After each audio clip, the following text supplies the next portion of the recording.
যার ব্যথা সে বুঝে, বাকিরা তো গল্প খুঁজে। গল্প আমাদের আর ফিলিস্তিনের মধ্যকার অবস্থাটা এইরকম হয়ে গেছে। বাঘের বাচ্চা হচ্ছে ইরান। আমি ইরানকে এই চোখে দেখি, 56টা বোনের মধ্যে একটা ভাই, সবাই হাতে চুরি পরে বসে আছে, কিন্তু ইরান একাই লড়ে যাচ্ছে।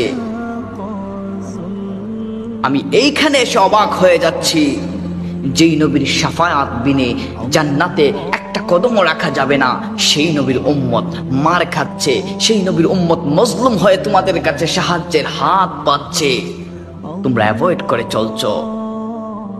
আফসোস, নিজের প্রতি ধিক্কার দিতে দিতে আর বাঁচতে চাই না।